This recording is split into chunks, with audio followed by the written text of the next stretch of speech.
Hey guys, this is Randall. And Diana. And you're watching The Journey of Prosperity. And today we are in Kentucky. We are currently in our friend's house and we've been here for like almost 2 weeks. And yeah, we've just been exploring Kentucky and just hanging with friends. We've explored one of our favorite places so far, which is called Mammoth Cave National Park. It's basically a big tunnel. Actually, it's a cave. It's a cave. Yeah, no, it's the longest cave in the world, and Yes. It was pretty cool. But anyways, right now we're in the back of their porch, and today we're making a video about top 10 RV things every RV new owner should know before they start RV living. Yeah. So far, before we start RVing, we did our research and we find so many videos about like what tools you should take with you and what campgrounds you should go. But What kind of trailer? Yeah, what kind of trailer you should pick. But we never find like a really good educational video that will tell you everything that you actually need to do before RVing. A video that actually can get you mentally prepared for what's coming, because even though it's really fun and there is a lot of things to explore, there is obstacles to go through, and I don't think that many YouTubers or many people don't mention those things. Yeah. And today we want to cover those things. Yeah, so we're going to start with number 1, which is research. Doing your research. Yes. Right. If you're looking at us right now, you most likely clicked on it because you're looking into knowing what do you need in order to start and get the ball rolling. Mm-hmm. And so doing your research in regards to what trailer you need for your own self, because not everybody's trailer, not everybody's style is a big RV, not everybody's style it's a small RV. Expensive, not expensive, you know, what is your budget? Are you going to stay in campgrounds? Are you not going to stay on campgrounds? Are you going to be boondocking? Are you going to go to the national parks, or are you going to travel all the cities? Know your niche and know where you're going to be staying, how much it's going to cost you on campgrounds, because all these things they tend to add up. But that's the reason why we picked number 1 as doing your research. Yeah. When we decide to do the RVing lifestyle, it took us about like 3 months just by studying how is it going to be and doing researches too. That leads us to number 2. Number 2. Which is negotiation. Negotiation, yeah. So make sure that when you find the right trailer that you were looking for and you're ready to purchase it, even though if it's brand new or used, try to negotiate the price. When you negotiate and go to these RV RV salesmen, make sure you take your time, because most likely they're not gonna lower the price too much unless you're taking your time and you're doing your research like we mentioned before. And that's when the sticker price of the MSRP starts to go and decrease and decrease and decrease. And usually you can decrease it between what, 15 to 25% of the MSRP. Right. And we ended up basically purchasing ours for like about 20% less than what the MSRP was. So we got to save like at least $14,000. $14,000. And this is noting that Airstream is very difficult in regards to lower prices, because they're supposedly known to hold their value. Yeah. So if you're out there searching for a new RV, be sure to negotiate. And that leads us to number 3, which is you don't need as much as you think. This is very true. Yes. We're seeing a couple of things in our trailer where we're like, why did we bring this thing? It's always on the way now. And then there was another thing where we saw some YouTube videos and we purchased a few things because they recommended it. Mm-hmm. But since our rig is small, we kind of don't really need it. Yeah. So it all depends also what kind of RV you have. Right.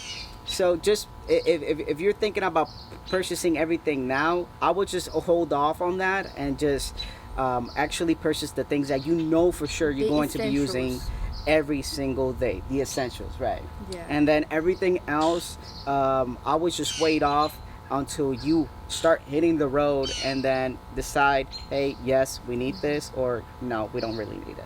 Number 4 is receipts and documents. When we first started our journey, what we agreed upon is to save almost every receipt out there, with whether it's gas, whether it's food, or whether it's the campgrounds, YouTube equipments. Oh yeah, that's very important. Anything that's it's in regards of your job or in regards of your journey, documenting it. It's good to save those things to track your expenses and know how much you're spending, because on a trip like this, it tends to be a little pricey, and that will help you to save a lot of money, believe it or not. Believe it or not, because you know how much you're spending. And then after that, at the end of the year, everybody needs to do taxes here in the States. Yeah. So it can definitely help you on that. At the end of the day, you have everything organized. You have all the papers and the receipts, so you can deduct. Number 5 is network. And damn, those birds are going crazy. Network. These birds are going crazy. But yeah, they're networking. They're networking. Just like that. Do like that with the RVers. Yeah. RVers like to spend time with other RVers and share stories and share locations. Yeah. And they will give you a lot of tips in regards of campgrounds or places for you to go, or they will save you a lot of money because they've been doing this for a while, so they will have a lot of experience. And we met a lot of people that save us a lot of time and money giving us some tips. It will be a little uncomfortable at the beginning because it was definitely uncomfortable. It was so uncomfortable. It is so uncomfortable seeing another rig and seeing your rig, and then you're like, how can I approach to this person to talk to them? But you have to. You have to. Just, that's the whole point in regards of RVing. Number 6 is planning your route. Planning your route. This is something that we really don't do. Well, we don't plan our routes, unfortunately. They don't work out very good. They don't work for us, but it does work for other people. There's people who make reservations a whole year ahead. Right. I don't know how they can do that, but the reason why we haven't done it is because, in regards of this coronavirus pandemic kind of thing, it really restricted us and guided us to a different path. Yes. Now we are used to planning between 1 to 2 weeks ahead, because the weather, it all depends in regards to the weather, whether things are open or not, whether campgrounds are available or not, whether are we going to be boondocking or not. So what we do is that we focus on the big places. Okay, which state are we gonna go to? And which national parks, because we know we want to hit every single national park. Right. And then we make sure that everything, all the places that we're planning on going is not more than at least 2 hours away. So then we figure out somewhat the best location that's available, that's within our budget, and that is close to everything. And that will lead us to number 7, which is pace yourself. Right. Which means that take your time, go slow, you have all the time to get there. We learned this lesson really quick. Our awning is not working anymore because one day we were rushing when we were tearing everything down to go to another place, and we were rushing, and I forgot to lock on one of the locks or wheel locks that goes on the awning. That was loose on the highway, that fell off, and then another part of the awning fell off, and now we can't use the awning until the parts arrive. So lesson learned. Just take your time whenever you're putting things down and putting things back up. If you're tired, just stop in like a Walmart or Cracker Barrel, or one of those Cabela's that they have water, fresh water, and they have a dump station too. So those are pretty good places that you can stay overnight just to rest, and then you continue freshly the next day. Number 8 is communication. You want to make sure that you have great communication between you and your spouse whenever you are RVing. Whenever we first started, it was a nightmare. He was screaming at me, I was screaming at him, we were fighting, and he was like, why you don't tell me the way I'm supposed to go? And I'm like, well, I'm telling you. But then when you move or when you go backwards, it goes the other way. It goes the opposite way. Yeah. Because of course it was the first time we were driving an RV. Then we got better, throughout the days, and we started using our phones. Yeah.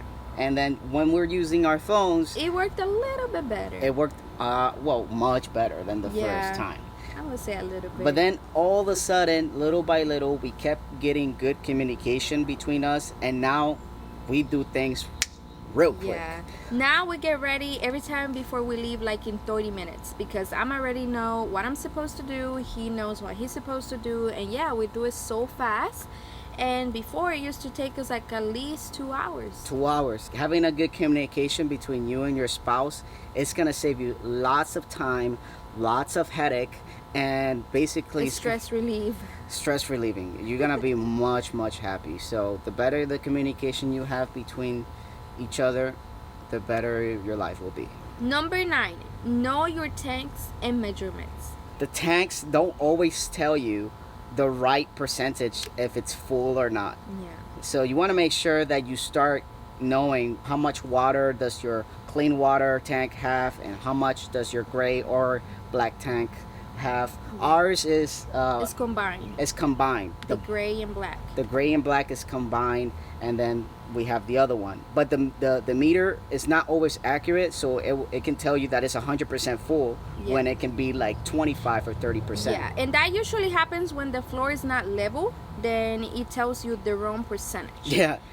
And But so, we go ahead. But we already know that it will last us between 3 to 4 days, and then that way we already have a calculation when it's full. And then in regards of the measurements, you really have to know this, because if you're driving down in the highway and you have a big rig or even a small rig and you have a tunnel that's really low, you want to be like, oh my God, it says 13 feet and I don't know how tall it is, and then you see it really close, you're gonna be scared. And also, when you reserve a campground, they will ask you how big is your RV, And then there's another national parks that they don't let you be in there unless it's in a specific Size.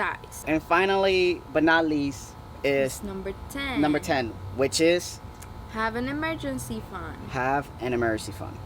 Make sure you save as much money as you can, because breakdowns are going to happen, and there's also things that you can control that will happen, like for example the coronavirus, and then we need to have money in order to stay in these campgrounds because there's nothing available or open. Yeah, we was in that campground for over 2 months. 2 months, and it wasn't cheap. Yes. And not only that, but when we were traveling from one place to another about 2 weeks ago, we were just driving in the highway, and then something all of a sudden hit us, hit the windshield, and almost got us into a car crash, but cracked our windshield and hit the Airstream. And so now we had to pay for a deductible to get those things replaced. Yep. Which, by the way, we're still working on that. Right. So, I mean, if you can also see that video.